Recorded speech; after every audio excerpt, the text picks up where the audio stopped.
10-year-old boy who has been previously operated for the cleft lip and cleft palate. At the age of 1 year, he was operated for the cleft lip. Can you hear me? Yes, sir. ठीक है. Or at the age of 1.5 year, he was operated for the cleft palate. Both these surgeries were done at Al Mustafa and by us, our team. Over the years, when we have start examining him and calling him every year, we found that he was having a nasal speech. So we referred the patient to speech therapist Sobia, Miss Sobia. And in due course of time, it was seen that his speech was not improving with the speech therapy. So they advised endoscopy, and on endoscopy, it was found that there was a large oropharyngeal gap. So pharyngoplasty was planned, and today we are going to do inshallah pharyngoplasty. ये तो soft palate है, ठीक है. ये आपका यूविला है, दो छोटे छोटे, इसमें से बीच में स्प्लिट है. ये आपका एंटीरियर टॉन्सिल पिलर है, ये पोस्टीरियर टॉन्सिल पिलर है, ये टॉन्सिल है. और ये पोस्टीरियर फेरेंजियल वॉल है. मिड लाइन इंसिजन, जिसको हम स्प्लिटिंग इंसिजन भी कहेंगे, बीच से स्प्लिट करेंगे हम. और ये आपका यूविला की तरफ भी थोड़ा सा मैं जा रहा हूँ. ये सॉफ्ट पैलेट है जिस पे सर इंसिशन दे रहे हैं, ठीक है? जी, ये सॉफ्ट पैलेट है. जहाँ पे मेरा ये इंडेक्स फिंगर जा रही है लेफ्ट हैंड की, मैं फील कर रहा हूँ. कौन सा? मैं एटलस फील कर रहा हूँ. हॉरिजॉन्टल लाइन में लगा रहा हूँ.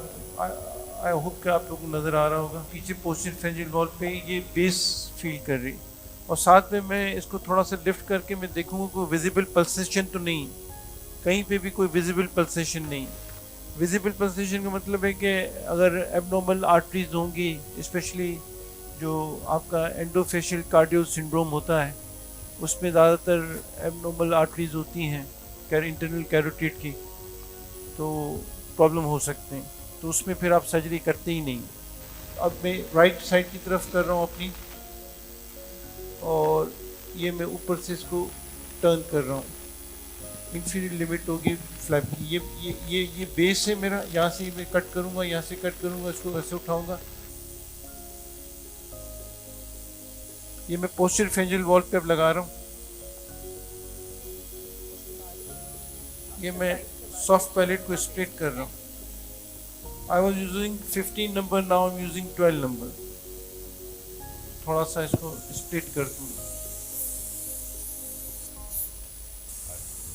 ये मैं स्टे सूचर लगा रहा हूँ on the left side of the uvula. अभी तो दिखा रहा हूँ इस साइड पे कि ये इस तरह से मैं एक फ्लैप उठाऊंगा, जो ट्रायंगुलर फ्लैप होगा, जो बेस करेगा लेटरल साइड पे.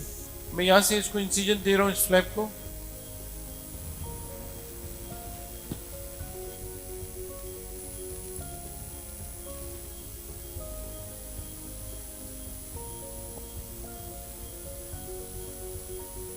और ये आप देख रहे हैं कि ये एक लाइनिंग, यहाँ पे ये जो रो एरिया बन रहा है, लाइनिंग बन रही है. ये जो यहाँ से लेके यहाँ तक जो वो मार्जिन बनेगी, इस पे हमारा फ्लैप आएगा. ये यहाँ पे मैं इंसिजन दे रहा हूँ, और कोशिश यही होगी कि म्यूकोजा तक रहूँ.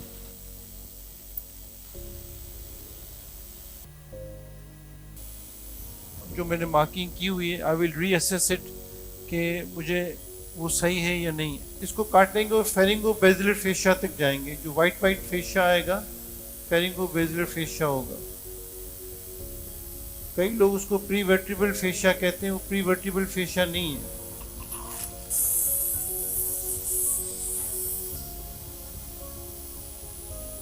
अब ये एक तरफ से मैंने इंसिजन दे दिया है. आप देख रहे हैं कि नीचे से वो हो रही ब्लीडिंग. अच्छा, अब मैं दूसरी तरफ जा रहा हूँ यहाँ से, और मुझे लेटरल फेरेंजियल वॉल ये नज़र आ रही है, लेटरल पार्ट नज़र आ रहा है. यहाँ से मैं इसको दे रहा हूँ इंसिजन. तो अगर इसको अभी हम मेजर नहीं कर रहे कि कितना मिलीमीटर है ये, लेकिन हम इतना कर रहे हैं कि बस लेटरल पोर्ट हम छोड़ रहे हैं. और मैक्सिमम मैं जितना ले सकता हूँ, मैं कोशिश करूँगा कि ऊपर से मैं जितना ले सकता हूँ ले लूँ.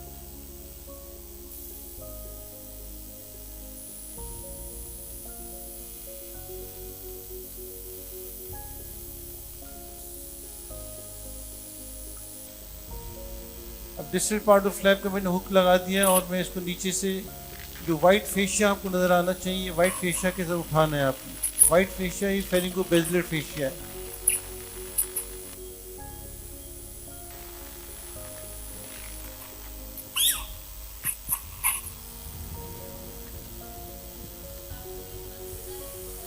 अब ये फ्लैप इतना रेज हो गया है, अब और नीचे से इसको रिलीज कर रहे हैं।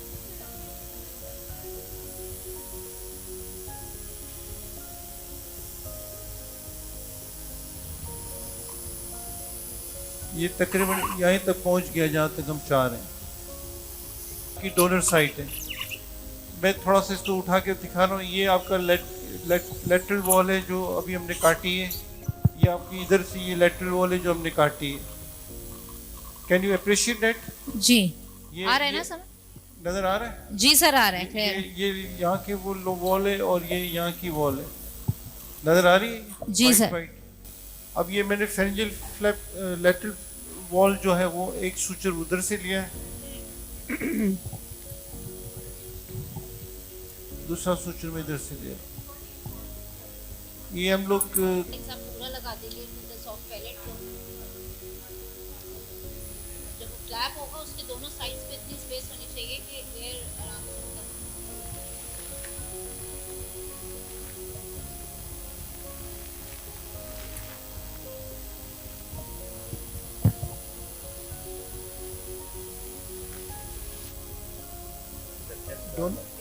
डोनर एरिया में we have to apply 4 to 5 sutures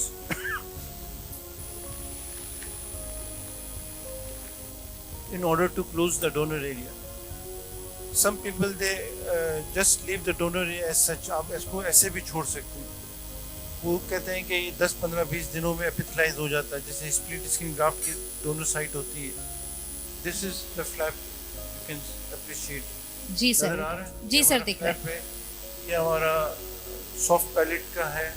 ये हमारा छोटा सा फ्लैप जो हमने उठाया था लेटरल से, और ये आपकी पैलेट की जो सॉफ्ट पैलेट की हमने जो फ्लैप उठाया इसके बाद लेटरल मार्जिन। अब इन दोनों को जब हम सूचर करेंगे तो ये वाला जो पोर्ट ये थोड़ा सा खुला रहेगा, इसको हम लेटरल पोर्ट कहते हैं, ये खुला रहेगा। सेम इस तरीके से यहाँ पे ये बंद होगा और ये बंद होगा और ये खुला रहेगा, ये लेटरल पोर्ट कहलाएगा। और ये जो हमने वो क्रिएट किया था इससे मैं बाइट ले रहा हूँ। समझ में आ रहा है? आ रहा है समझ में? नहीं आ रहा?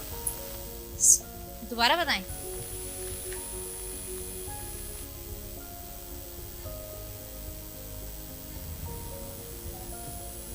इसके चूंकि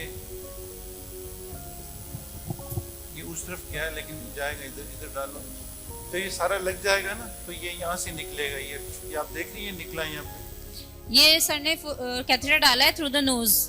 इतना मेरा लेटरल पोर्ट काफी है मेरे लिए। समझ में आ रहा है? पहले इतना समझ में नहीं आया।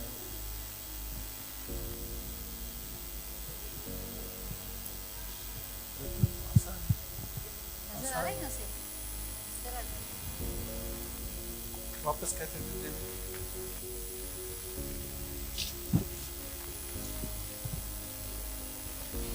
नजर आ रहा है? ये राइट लेटरल पोर्ट है।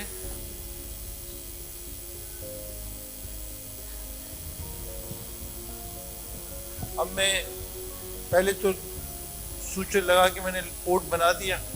अब मैं पूरे फ्लैप को लेटरल वॉल के साथ अटैच कर रहा हूँ। तीन सूचर्स काफी होते हैं, जैसे कल मैंने बताया था। फ्लैप में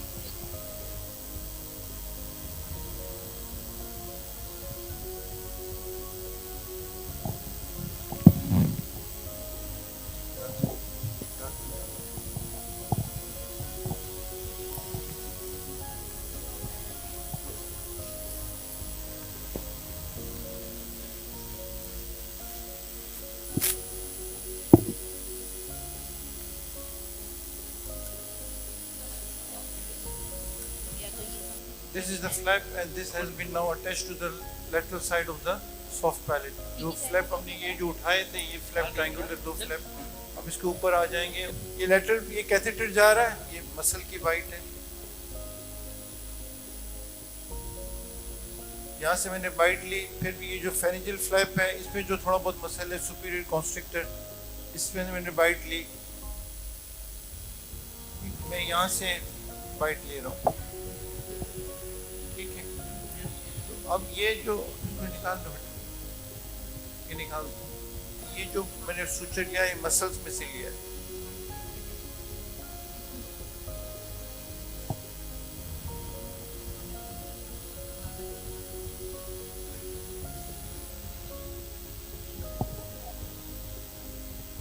ये मैं यहाँ से बाइट ले रहा हूँ, तो इसको जो बेस ऑफ द फ्लैप है वहाँ पे जाके इसको कवर कर रहा हूँ।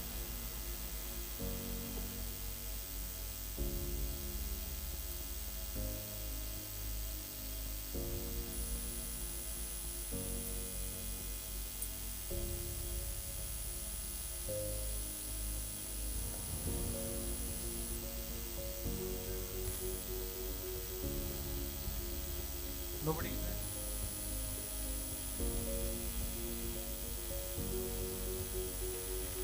आवाज आ रही है? हेलो। हाँ आवाज आ रही है? जी sir.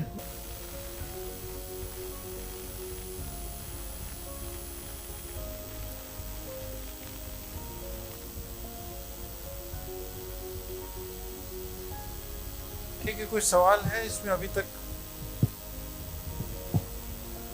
Question. Thank you so आप मच। नहीं बोलेंगे तो भी हम करेंगे क्योंकि उसके बगैर तो हम आउट नहीं करवाएंगे। पर बाज़ दफ़ा हम एक आध सूचर खोलते भी हैं कि यार ज़्यादा टाइट हो गया है, ठीक है ना। तो ये हमें देखना होता है कि हम खुद डाल के देखते हैं कि, और एनेस्थेसिस्ट को भी दिखा देते हैं कि भाई देखो ये है। और प्रिकॉशनरी डेकाड्रॉन हर पेशेंट में हम लगवाते हैं, पर ऑपरेटिव डेकाड्रॉन। अभी लगी ही नहीं लगी? डॉक्टर आसिफ हमारे एनेस्थेसिस्ट दे चुके हैं डेकाड्रॉन। अब मैं ओरल लेयर को क्रॉस कर रहा हूँ।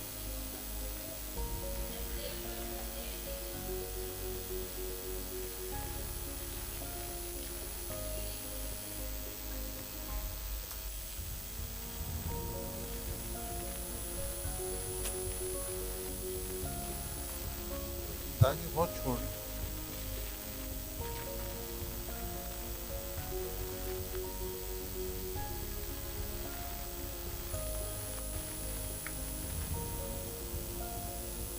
ओरल लेयर तकरीबन कंप्लीट हो गया है, एक आध सूचन में कंप्लीट हो जाएगा। फिर हम कैथेटर डाल के देखेंगे और हिमोसिस इसको लगा ट्रांसजमीन लग गई।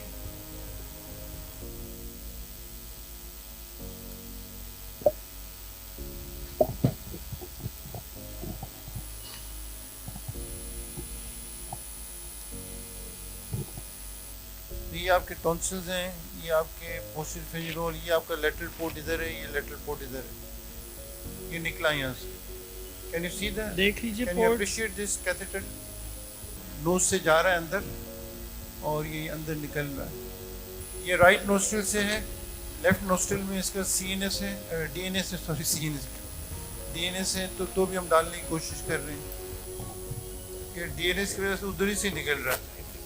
जो कैथेटर जो निकल रहा है वो दोनों तरफ से राइट से ही निकल रहा है। बस पोस्ट ऑपरेटिव आपने एंटीबायोटिक देनी है, लिक्विड डाइट देनी है 1 हफ्ता, और चूँकि बड़ा बच्चा है तो कोई माउथ वॉश इसको देना है, क्लिनजिंग रहे, और बस ब्रीदिंग पे नज़र रखनी है और कुछ नहीं करना।